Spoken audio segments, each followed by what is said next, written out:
Tapi bagaimana kontribusi ilmu non hukum terhadap proses hukum, itu juga saya nantikan. Objektif. Dan yang keempat adalah transparan. Benar, ini bukan semata-mata kita memberikan kepercayaan kepada lembaga-lembaga terkait untuk bekerja, tapi kita berharap ada komunikasi dari mereka. Transparansi menjadi tolok ukur keempat yang saya harapkan bisa terrealisasi. Tuntas, menyeluruh, objektif, transparan. Itu harapan. Kalau saya boleh berhitung, hari ini kira-kira yang terrealisasi yang mana? Hanya satu, yaitu tuntas. Saya ragu menyeluruh, saya ragu objektif, dan saya ragu transparan. Mas Bob, ditambahkan ini. Jadi tadi apa yang disampaikan oleh Mas Reza itu berkaitan dengan data statistik yang tentunya banyak publik juga ingin tahu sebenarnya ini sudah berapa banyak sih yang dikerjakan Tipikor, Bareskrim, Pusiknas gitu ya, tadi ada datanya. Seperti apa kalau Anda mungkin dari Komisi 3 akan juga terus mendorong ya? Sama pertanyaan sama Pak Reza tadi sama. Pak Reza tadi tapi membuka dengan mungkin saya kurang cermat kata beliau. Tapi kalau menurut saya bukan kurang cermat, belum cermat. Karena gini, kita harus bisa melihat spesifikasi daripada penegakan hukum di Republik kita ini ya. KPK itu cenderung lebih kepada suap dan itu pasalnya 11 ke atas. Pasal 11 di Undang-Undang Tindak Pidana Korupsi. Kemudian di Kejaksaan itu lebih cenderung kepada pasal 2, pasal 3 yang sekarang sudah diganti menjadi 603, 604 sampai 607, 5 pasal. Sudah diganti, artinya existing pasal 2, pasal 3 yang begitu multitafsir dan sebagainya, yang dipegang oleh lebih banyak dipegang oleh Kejaksaan, itu sudah mulai bergeser ke DAP 03, penghitungan kerugian negara dan sebagainya, untuk menghindari apa? Menghindari kriminalisasi. Ya, memang betul, saya itu sebagai salah satu anggota Komisi 3 ketika ada fit and proper test di KPK, ya pejabat-pejabat KPK itu, yang saya pertanyakan kepada mereka satu persatu adalah apa? Sebutkan makna daripada korupsi. Kan sederhana itu sebenarnya pertanyaan saya. Tapi kemudian saya minta kembangkan makna dalam perspektif Anda. Gitu. Artinya apa? Bahwa korupsi itu kan memang moral bejat dan rusak dan luas. Meluas ya. Artinya dia tidak berefek kepada satu sudut pandang tetapi meluas, dan bagaimana penanganannya di sini memerlukan satu spesifikasi juga. Maka dengan secara tidak diatur dalam konteks bagaimana iramanya mengatur dengan sendiri-sendiri antara Kejaksaan, KPK dan kepolisian, itu akan berjalan sendiri-sendiri. Ya. Nah, sementara Kortas Tipikor dari dulu tuh namanya Satgas. Satgas Tipikor. Tetapi perjalanannya itu kan memang semuanya akan dialihkan kepada Kejaksaan. Okay. Karena tahapan penyidikan. Mabes Polri itu hanya berwenang untuk tahapan penyidikan. Nah, kemudian Kortas Tipikor itu kan Perpres 2024. Ya, jadi memang tidak selama daripada Kejaksaan atau KPK yang selama ini intens. Nah, tetapi Mabes Polri itu cenderung lebih menangani kepada persoalan-persoalan perkara yang terkait dengan Kamtipmas. Nah, seperti itu. Nah, maka dari ketiga ini, saya menyatakan tadi dalam pembukaan prolog saya, ada kebahagiaan tersendiri. Ya, kalau tadi Mas Reza menyatakan adanya perselisihan atau gesekan maupun juga seperti lomba kompetisi. Nah, kompetisi inilah yang menurut hemat saya ini merupakan bagian daripada kebutuhan bangsa kita hari ini dalam rangka bagaimana menuntaskan kejahatan tindak pidana korupsi ini.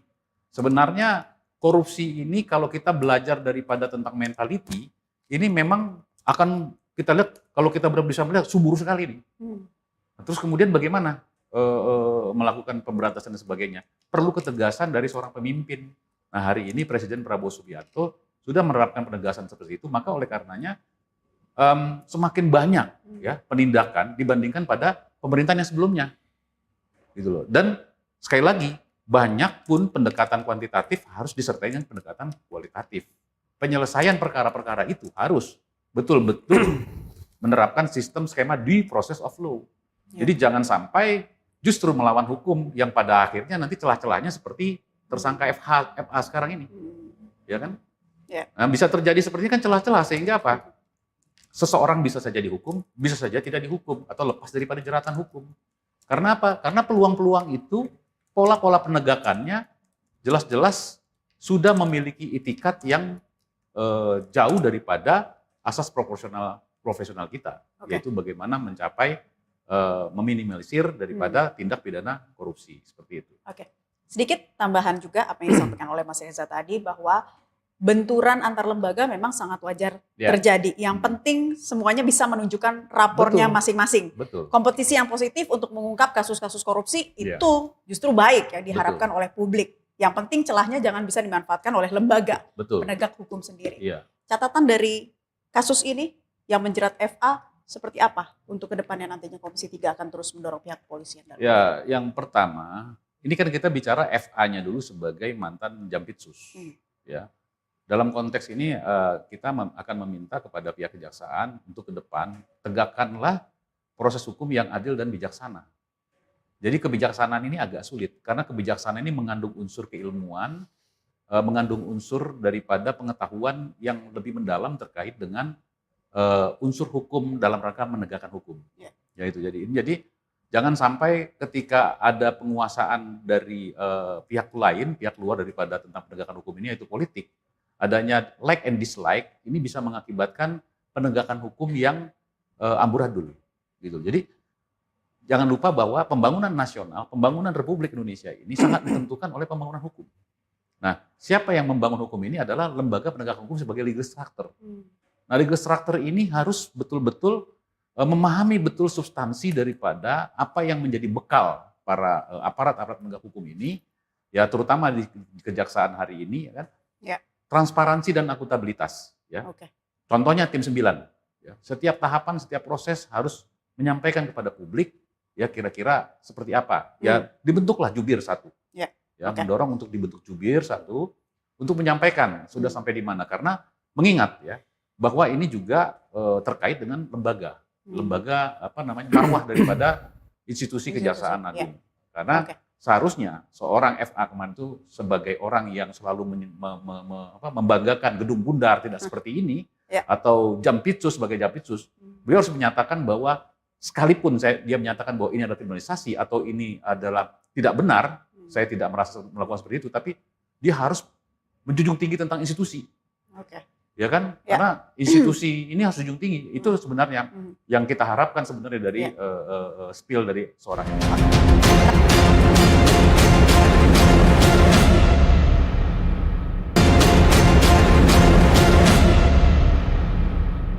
Terakhir, pertanyaan singkat untuk masing-masing narasumber. Mas Reza, komitmen dan catatan kritis Anda agar kasus mantan Jampitsus ini tidak anti klimaks.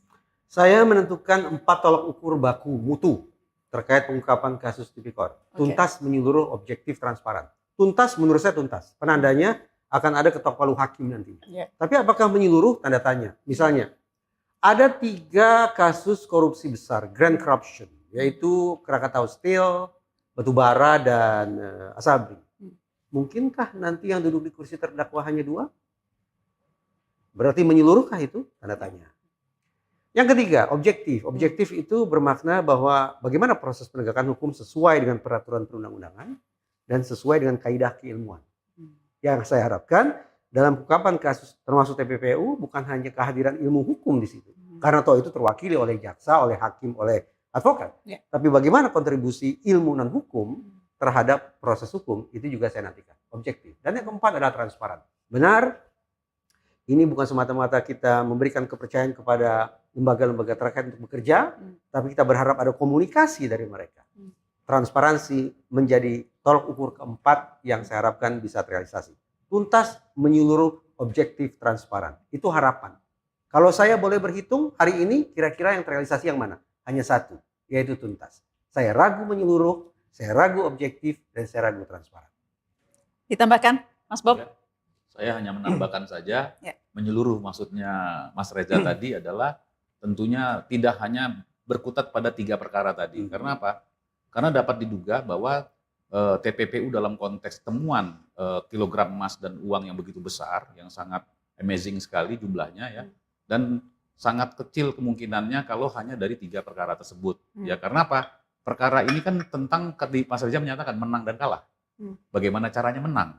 Dan kemudian bagaimana memenangkan itu? Siapa yang punya kewenangan untuk menang? Ya tentunya tersangka sendiri yang punya kewenangan untuk memenangkan sesuatu itu tadi. Dan untuk memenangkan itu ada satu rewards atau ada tax di situ yang akan kemudian diterima oleh seorang tersangka tadi itu, FH tadi. Artinya apa? Dimungkinkan bahwa ada perkara-perkara lain yang terkait dengan temuan TPPU yang kemarin ditemukan oleh Kortas Tipikor Mabes Polri. Jadi menyeluruh di sini dalam konteksnya harus berkembang. Ya, harus berkembang, dan konteks ini tentunya secara proporsional dan profesional disampaikan kepada publik tahapan-tahapannya. Ya karena apa? Temuan ini belum tentu selesai pada kondisi yang kemarin saja. Boleh jadi masih ada temuan-temuan lain, terlebih sekarang ini sudah banyak alat-alat yang canggih untuk menyimpan segala harta kekayaan, apakah itu melalui money crypto, apakah itu melalui nomini-nomini dan sebagainya. Bahkan upaya-upaya nomini pun juga sudah dilakukan oleh tersangka FA, sebagaimana yang disampaikan bahwa itu adalah usahanya, ada kegiatannya, bahwa uang itu ada. Itu kan sebenarnya proses intercept terkait dengan apa yang dilakukan, itu adalah yang disebut dengan layering, dan itu terbukti tadi. Nah, saya kira sekali lagi bahwa kita harus mensupport. Kalau kami akan terus mendukung support kepada kedua institusi, baik itu Kortas Tipikor Mabes Polri, tapi sudah selesai karena sudah mengalihkan kepada kejaksaan. Kemudian hari ini kita akan fokus kepada kejaksaan, akan mensupport ya kepada Jaksa Agung, Jampitsus, maupun juga elemen-elemen lain yang ada di Kejaksaan Agung. Kita akan nantikan bersama seperti apa nanti proses hukumnya berjalan. Mas Reza Indragiri Amril, Mas Bob Hasan, terima kasih sudah bergabung di Gestur. Publik tidak butuh formalitas di atas kertas atau kompromi di bawah meja. Yang dinanti adalah satu hal, pembuktian di bawah ruang sidang yang transparan. Karena di hadapan hukum tidak ada tahta yang terlalu tinggi untuk disentuh dan tidak ada privilege yang boleh menggadaikan keadilan. Equality before the law harus tegak atau kepercayaan publik runtuh selamanya. Saya Naila Husna pamit undur diri. Selamat malam, sampai jumpa.